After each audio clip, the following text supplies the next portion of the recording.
이렇게 함께 예배를 드릴 수 있게 돼서 정말 하나님께 감사드리고요. 오늘 제가 집에서 나오면서 가슴이 그냥 답답할 정도로 덥더라고요.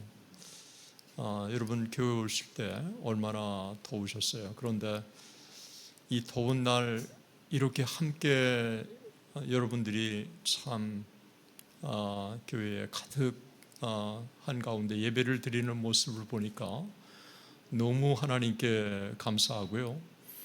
또 하나님이 세우신 몸된 교회가 정말 한국교회 소망이구나 하는 생각을 가져봅니다.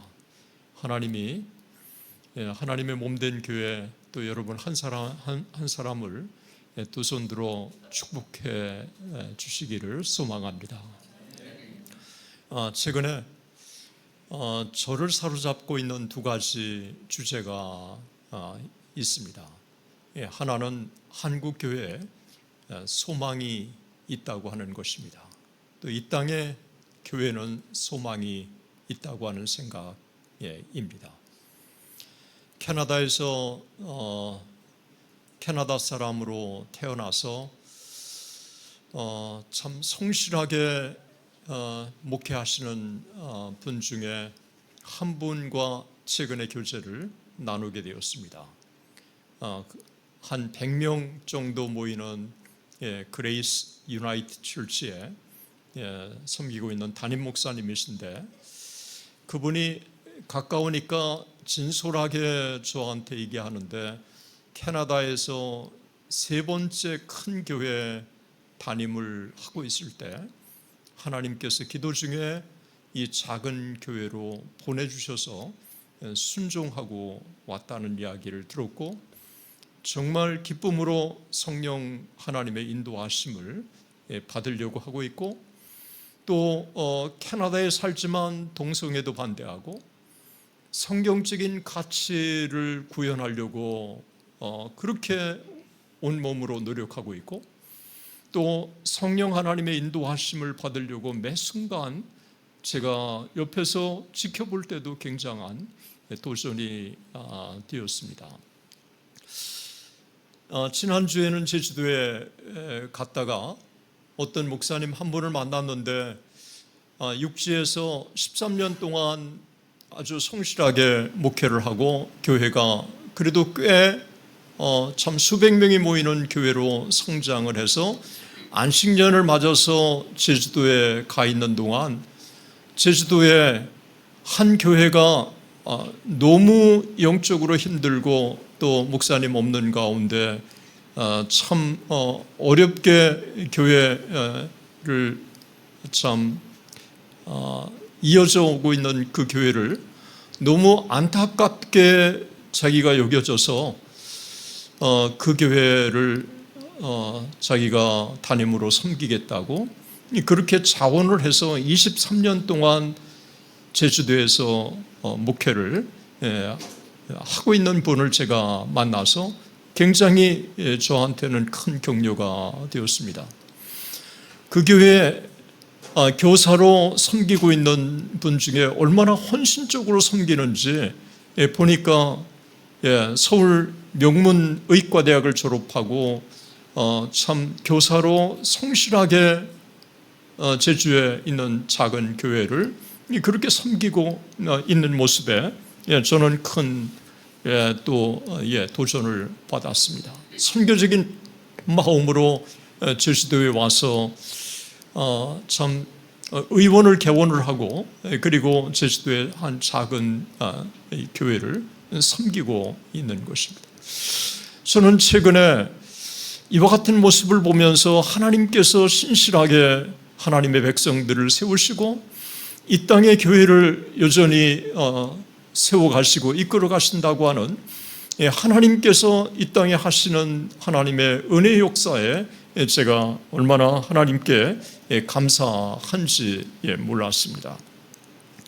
또 하나는 최근에 영적으로 정말 분별력이 필요하구나 하는 생각을 가져보았습니다. 여러분, 이만희 신천지의 이만희, 자기를 보혜사라고 얘기하고 그리고 자기가 재림주라고 이야기하고 있고, 얼마 전에는 자기가 12지파의 말씀 대성회를 하는데 10만 명이 모여서 20대 거의 이 젊은이들이 함께 모여서 말씀 집회를 가졌습니다. 만희교회 창시자 만희가 자기를 보혜사라고 얘기했고 예수님처럼 12제자를 택해서 참 이 12제자를 양성했던 이 만희교가 이 보혜사라고 자기가 이야기를 했고 또 이만희하고 너무 비슷하다고 하는 것입니다. 오늘날 여러분이 섬기는 이 교회가 제가 와서 보니까 영적으로 깨어나고 정말 최정원 목사님도 그렇고 찬양하는 여러분들도 그렇고 기도도 그렇고 또 여러분의 이 진지하게 제가 9시 예배를 드리면서 오히려 제가 하나님께서 주시는 은혜, 큰 은혜를 제가 받았습니다. 여러분처럼 하나님의 아름다운 교회도 있지만 이 땅에 영적인 분별력이 제대로 없어서 너무 이렇게 수많은 사람들이 넘어가고 있고 또 혼란한 가운데 있는 게 오늘의 시대라고 하는 것입니다. 여러분, 예수님 시대에 기사와 이적을 베풀었는데도 불구하고 예수님을 메시아로 믿지 않았습니다.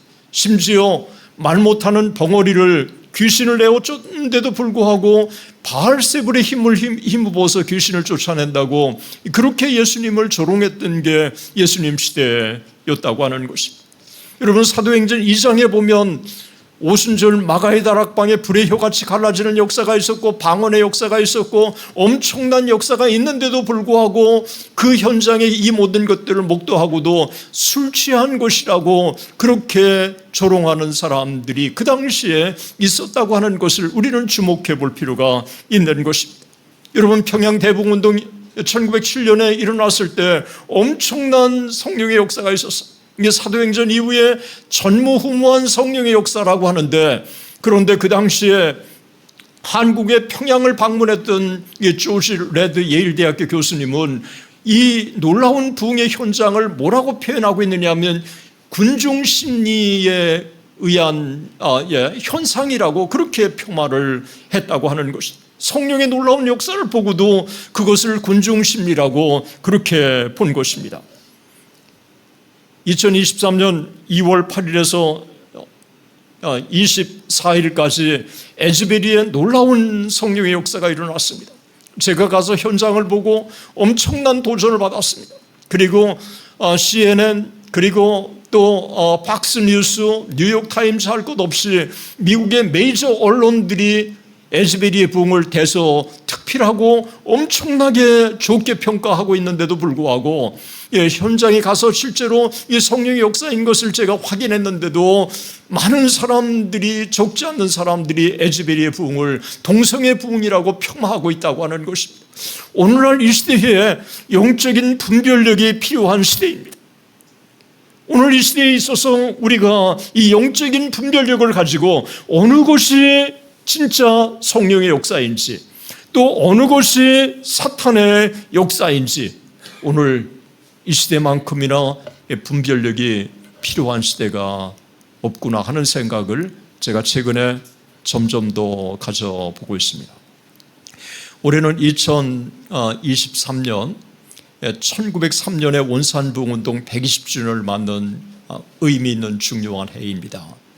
저는 이 중요한 해에 한 개인의 진정한 성령의 이 부흥, 개인의 부흥이 한국교회의 놀라운 부흥의 원동력이 된다고 하는 이 중요한 사실의 이 주제를 여러분들과 함께 같이 나눠보기를 원합니다.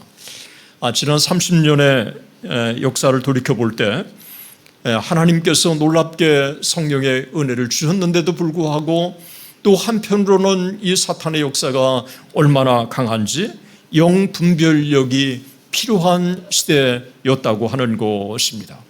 이 영분별력이 필요한 이 시대에 우리가 어떻게 영적으로 우리가 깨어서 이 시대를 보고 또 하나님 앞에 우리 개인들이 진정으로 하디처럼 개인의 진정한 부흥을 경험하고 또 하나님께서 부족하지만 우리 한 사람 한 사람들을 이 땅의 부흥의 주역으로 참 사용해 주셨으면 좋겠다고 하는 이런 안타까움을 갖고 여러분들과 함께 오늘 이 말씀을 나누기를 원합니다.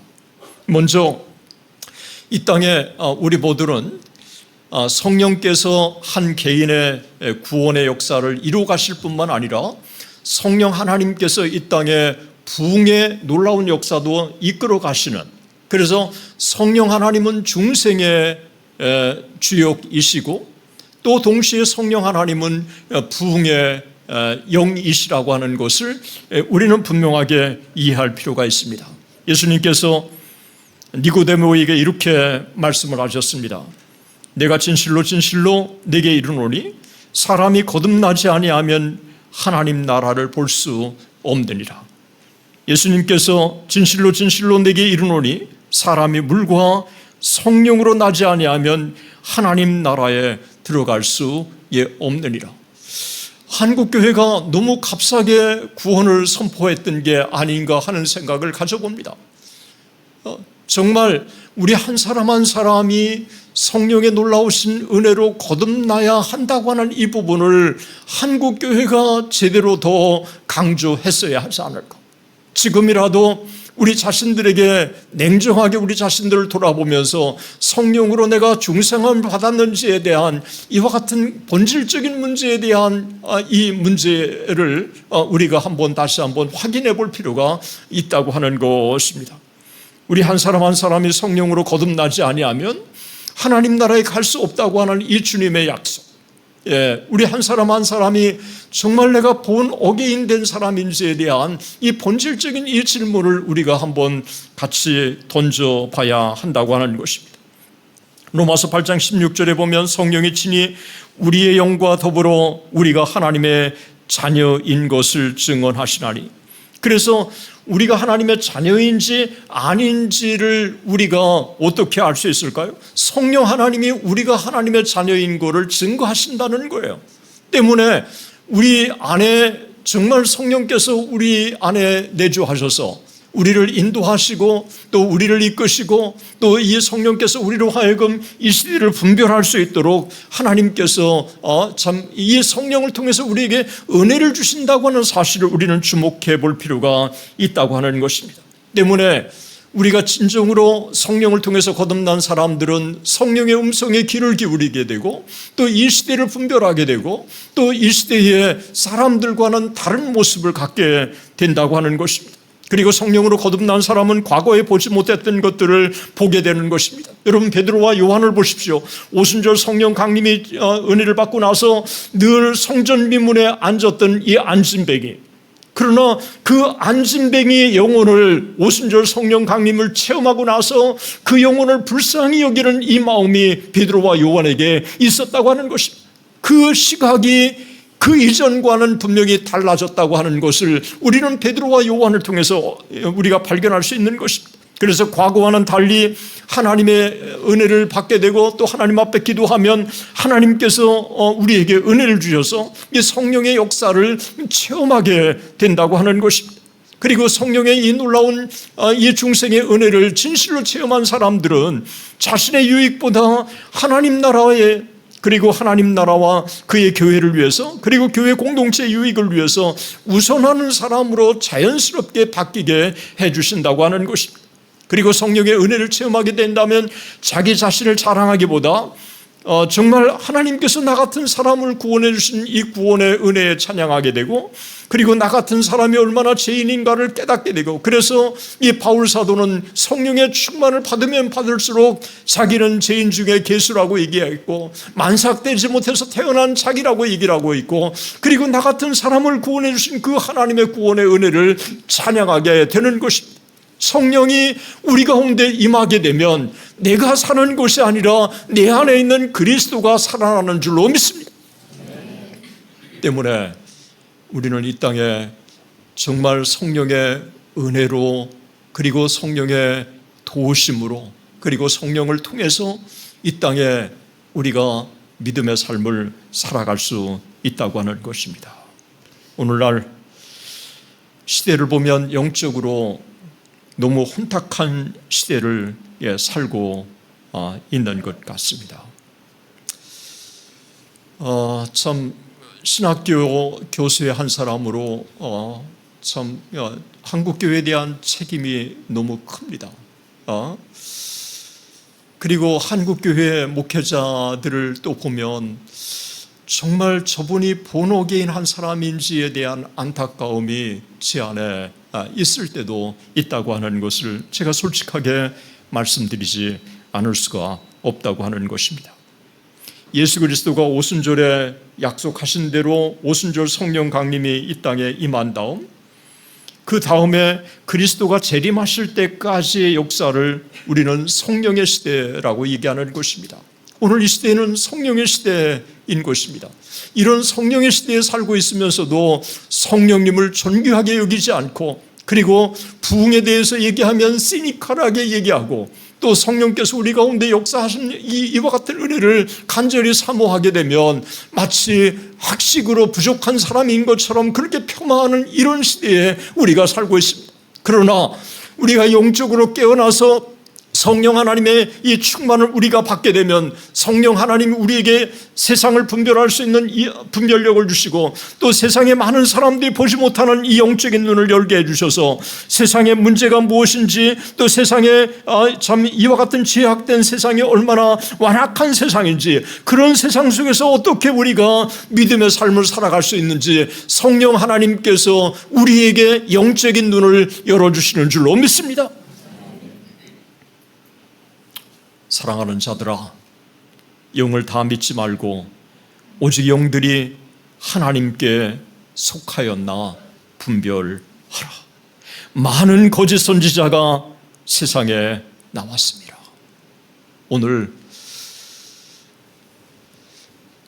이만희를 따르는 어떻게 10만 명의 엘리트 정말 그런 이 젊은이들이 그렇게 함께 참 이만희를 보혜사라고 그리고 책임주라고 그렇게 믿는지. 여러분 저희 교단에 그 이단에 맞서는 분이 한 분 계세요. 그분하고 이만희하고 함께 토론한 책을 제가 그분에게 선물로 받고 읽어본 적이 있어요. 이만희 이 사람 논리도 없더라고요.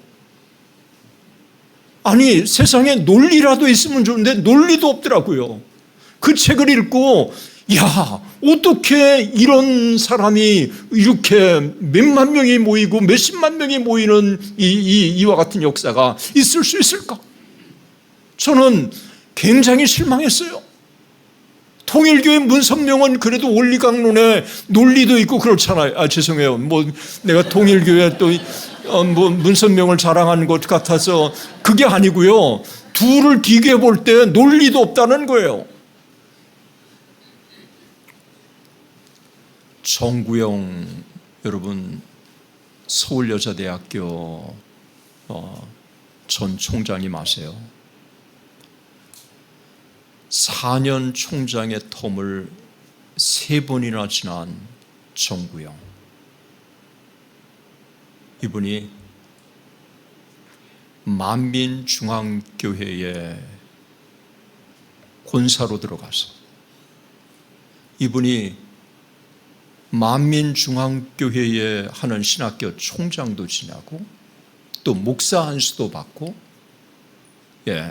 이재록 대신 또 설교도 하고 이재록이 투옥돼서 대법원에서 17년 징역형을 받지 않았습니까?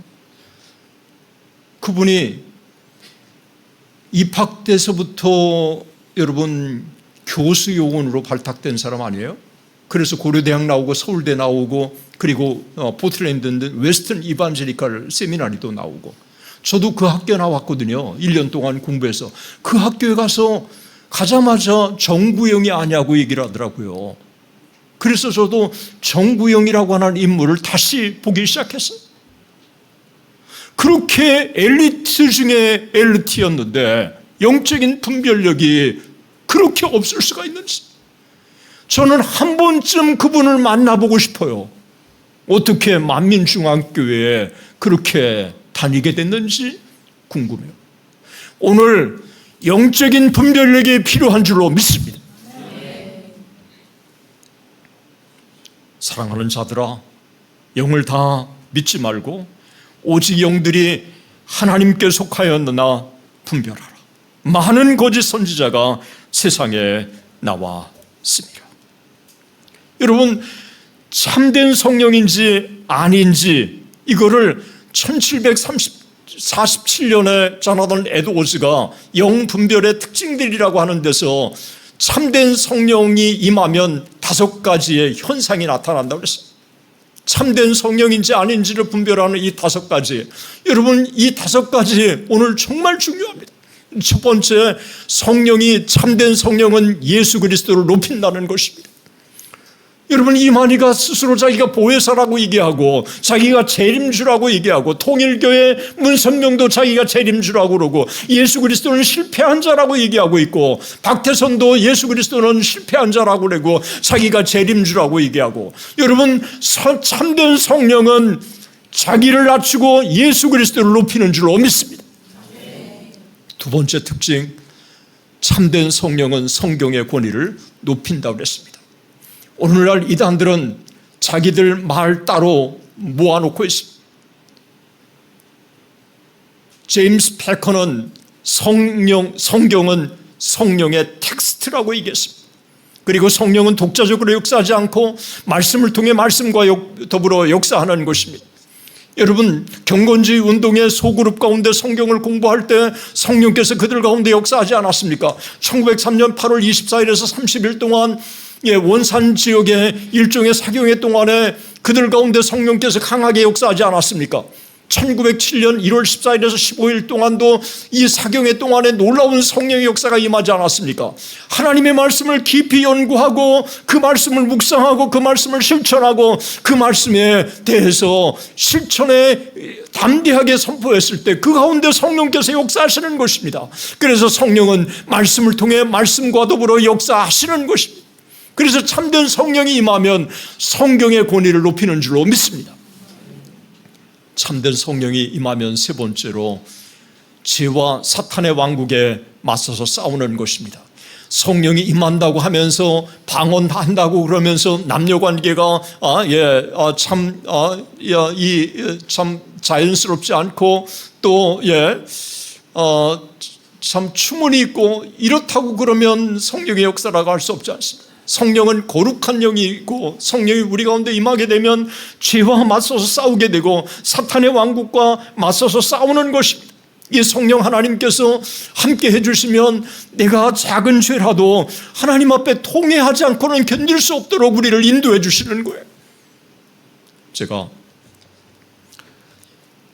여전사님 컨퍼런스에 한번 강의를 제가 한 적이 있습니다.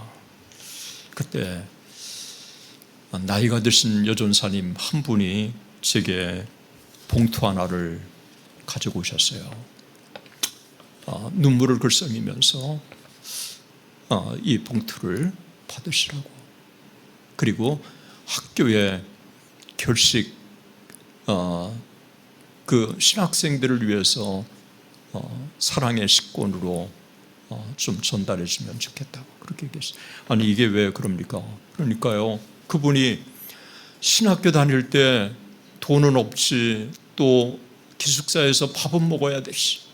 그런데 식당에서 일하는 아주 가까운 언니가 식당에서 그러니까 그 친언니는 아니고요, 가까이 지내는 그 언니가 너무 자기가 돈이 없고 불쌍하니까 다른 사람이 낸 식권을 이렇게 가지고 이렇게 줬대요. 그래가지고 공짜 밥을 얼마나 많이 먹었는지 이번 집회 동안에 그 죄가 자꾸 생각이 났대요. 성령께서 임하시고 나니까 그 작은 죄라도 견딜 수 없도록 인도해 주시는 거예요. 여러분, 성령이 우리 가운데 임하면 회개하게 되고 그리고 죄에 대해서 맞서 싸우게 되고 그리고 사탄의 왕국에 맞서서 싸우도록 되어 있습니다.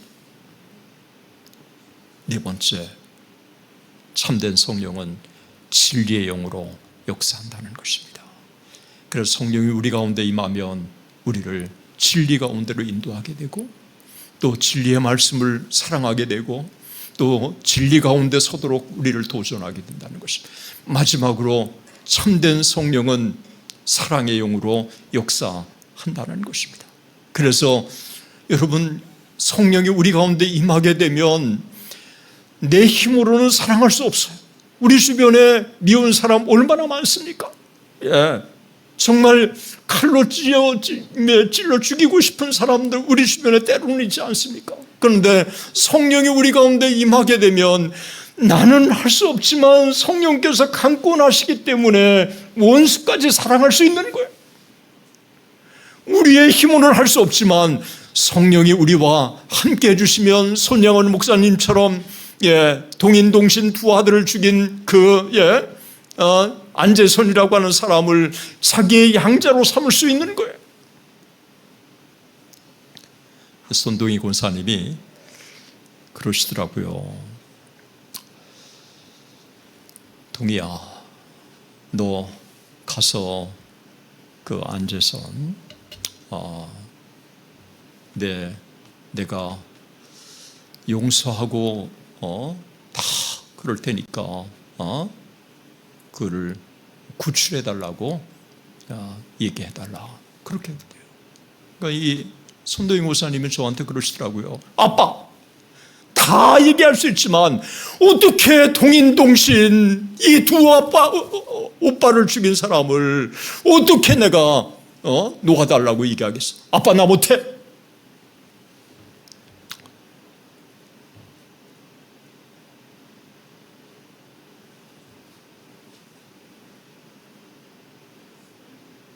동희야,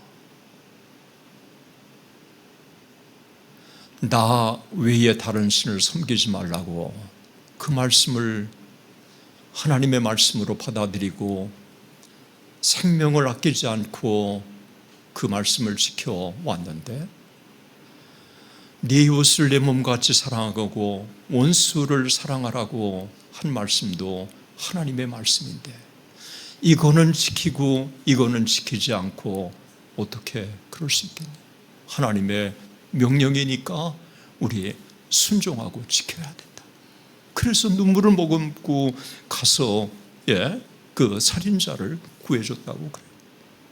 그런데 나중에 제가 손양원 목사님 그 다른 이 스토리를 제가 알고 보니까요, 동인동신 죽었다는 얘기를 집회 가운데 했대요. 그래서 그때 그 소식을 듣고 손양원 목사님이 엉엉 울고 막 그랬대요. 그런데 그 집회를 초청했던 목사님 하나가 손양원 목사님 등을 치면서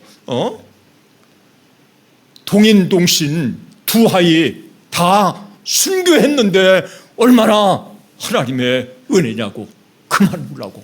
이 정신이 번쩍 나서 정말 다시 돌이켜보면서 하나님의 은혜를 고백하게 됐다는 거예요. 우리의 힘으로는 할 수 없어요. 그러나 성령 하나님이 우리 가운데 함께 해주시며 우리가 이웃을 내 몸같이 사랑할 수 있고 원수까지 사랑할 수 있는 줄로 믿습니다.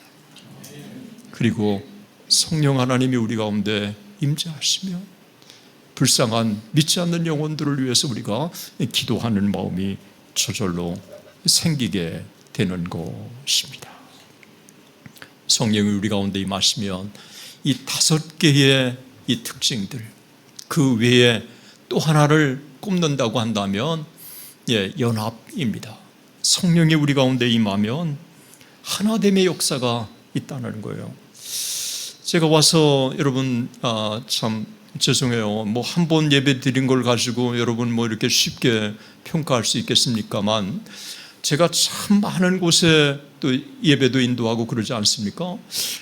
일부 예배를 드리면서 이 하나됨이 느껴졌어요. 제가 찬양을 부르고 목사님과 또 대화를 나누면서도 그 하나됨의 역사가 있었어요. 이 하나됨의 역사는 성령이 강하게 역사할 때 하나됨의 역사인데 참 이 공동체 가운데 성령께서 운행하시고 역사하시는구나 라고 하는 게 느껴졌어요. 기왕이면 여러분 한 사람 한 사람이 성령으로 충만을 받기를 주의 이름으로 축원합니다. 성령이 우리 가운데 임하게 되면 우리를 하나로 묶어주실 수 있는 줄로 믿습니다. 그리고 성령이 우리 가운데 임하게 되면 하나님께서 우리 가운데 하나로 묶어주셔서 우리 가운데 서로가 서로를 위해서 기도하게 되고, 그리고 서로를 사랑하게 되고, 그런 가운데 이 하나님의 이 사랑의 저력이 이웃을 향해서, 그리고 한국교회를 향해서 나감으로 하나님께서 비록 작지만 우리 한 사람 한 사람을 부흥의 주역으로, 영광의 주역으로 사용해 주실 수 있는 줄로 믿습니다. 악할지라도 자식에게 좋은 것을 줄 알거든. 하물며 너의 하늘 아버지께서 구하는 자에게 성령을 주시지 않겠느냐. 의사 누가는 이방인이었습니다. 성경의 저자 중에서 유일하게 이방인이었어요. 이 이방인이 누가복음도 의사 누가가 저술하고 사도행전도 누가가 저술한 것입니다.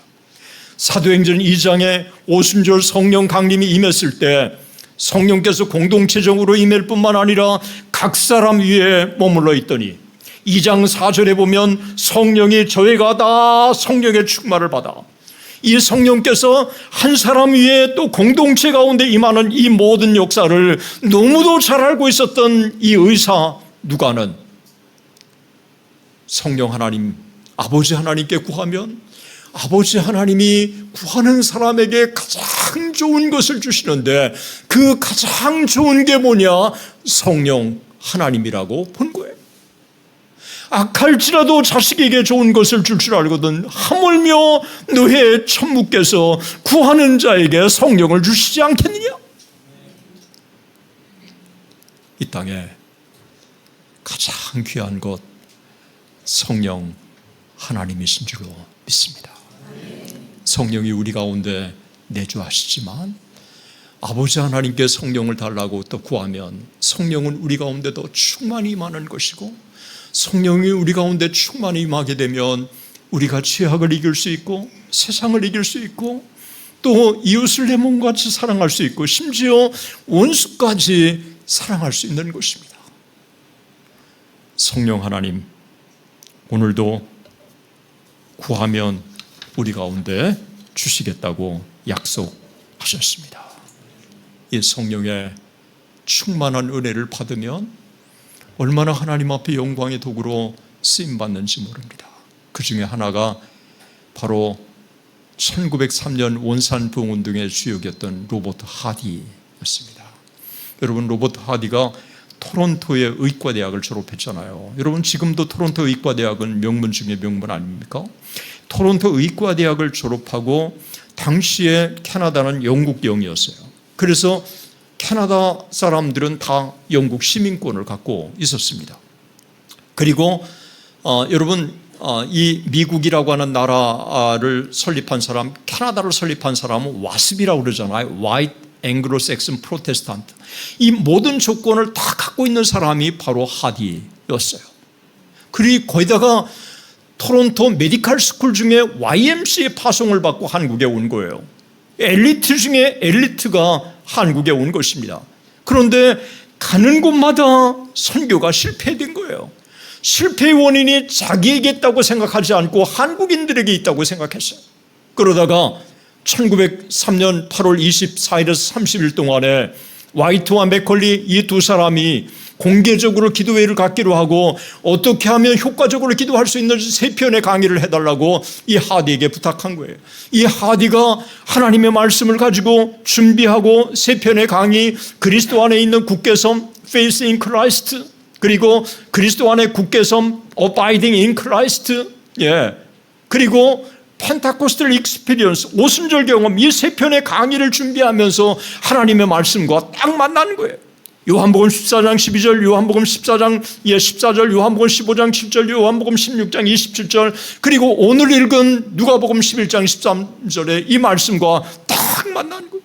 이러면서 자기가 얼마나 교만한 사람이었는지를 진실로 깨닫기 시작한 거예요.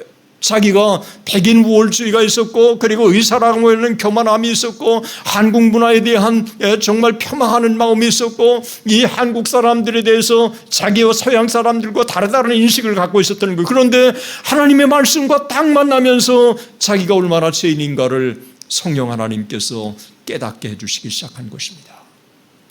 그가 여자 선교사들 앞에서 눈물을 흘리면서 자기가 얼마나 교만한 사람인지를 고백했고, 다음 주에 한국인들, 교인들 앞에서 얼마나 자기가 교만한 사람인지를 고백했고, 그리고 나서 한국 사람들뿐만 아니라 선교사들도 하디에게 큰 은혜를 받은 거예요.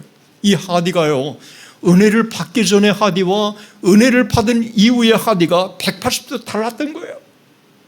제임스 게일이 뭐라고 증언하면, 은혜를 받기 전에 하디와 은혜를 받은 이후의 하디는 180도 달랐다. 은혜를 받은 이후의 하디는 마치 40일을 금식한 후에 시내산에서 하나님을 대변하고 그 얼굴에 광채가 난 모세 얼굴과 같았다. 처음 갈릴리에서 베드로가 부름을 받을 때와 베드로서를 쓸 때만큼이나 달랐다. 여러분, 이 하디가요, 의사였는데 얼마나 은혜 받기 전에 쌀쌀 맞았는지 한국 사람들이 아픈 게 더 낫다고 하디한테 안 갔대요. 그런데 은혜를 받고 나니까 손만 만져도 병이 나았다. 손만 만져도 병이 나았다. 이 하디가 달라진 모습을 보고 선교사들이 나도 하디처럼. 그래서 제임스 게일이 큰 은혜를 받았고요. 캐나다 출신의 오바력이 큰 은혜를 받았고요. 그리고 한국인들도 하디처럼. 그래서 이 하디가 개인의 부흥이 그를 통해서 원산 부흥운동, 한반도 전역으로 부흥의 불이 번져가기 시작했고요. 의사였는데 자기가 영혼의 의사로 하나님이 부르셨다고 인식하니까 청진기를 내려놨습니다. 여러분, 의사가 직업을 청진기를 내려놓는 게 쉽지가 않잖아요. 그런데 성령 하나님이 감고 나시니까 오히려 전국을 다니면서 자기가 영혼의 의사로 하나님께서 부흥의 도구로 사용해 주신 것입니다. 저를 따라서 하시죠. 개인의 부흥이 한국교회 부흥의 시작이다. 여러분, 아멘이세요? 여러분, 우리 부족하지만 또 우리가 모난 사람이지만 성령 하나님이 우리 가운데 은혜를 주시고 또 성령 하나님이 우리를 바꿔주시며 얼마든지 부족하지만 우리가 하나님 앞에 부흥의 도구로 쓰임 받는 줄로 믿습니다. 제가 에즈베리 다녀오니까요, 에즈베리의 엄청난 성령의 역사를 제가 눈으로 목도할 수 있어서 너무 감사했어요. 2006년 2월에도 에즈베리의 부흥이 일어났을 때 진짜 가고 보고 싶었어요. 그래서 비행기 예약하고 렌터카 예약하고 렉싱턴에서 여러분 윌모아까지 2006년 2월에도 그냥 정신없이 갔어요. 가서 부흥의 현장을 만나고 또 교수들을 만나고, 그리고 이번 2023년 2월 8일에서 24일까지도 이 부흥의 현장을 제가 보고 싶어서 13시간을 운전하고 간 거예요. 제 생전에 13시간을 운전하고 간 적이 처음이에요. 아내도 없이. 돌아오는 길에요, 눈이 얼마나 내리는지 정말 무서웠어요. 앞이 안 보이더라고요. 또 와이퍼는 또 고장이 나가지고 제가 할 수 있는 건 앞차만 따라가는 거예요. 그냥 정신없이. 이 앞에 차는 또 무서워가지고 뒤에 차가 계속 따라오니까 옆으로 또 비끼더라고요. 그러면 또 길을 잃어가지고 또 다시 그냥 앞에 차 그냥 열심히 따라가가지고 그러면 계속 또 따라오니까 또 옆으로 또 피하고. 그런데 그 부흥의 현장을 목도하고 나서 너무 감사했어요. 그 놀라운 Z 제너레이션, 16살에서 25살, 가장 기성세대에게 멀어진 세대, 코로나로 인해서 가장 피해를 많이 본 시대. 예. 그래서 기성세대는 그들에게는 희망이 없다고 했던 그 시대. 그 세대 가운데 부흥이 임한 것입니다. 성령 하나님은 우리의 생각을 초월해서 역사하시는 줄로 믿습니다. 성령 하나님께서 누구도 성령 하나님은 포기하기를 원하시지 않습니다. 여기에 있는 한 사람, 누구 한 사람도 은혜의 사각지대가 없는 정말 성령 하나님의 우리 가운데 찾아오시고 충만케 해주시고 우리를 변화시켜 주시고 우리를 부흥의 도구로 사용해 주시기를 원하시는 그 성령 하나님, 우리 모두 은혜를 달라고 사모하며 기도하며 주님 앞에 나갔으면 좋겠습니다.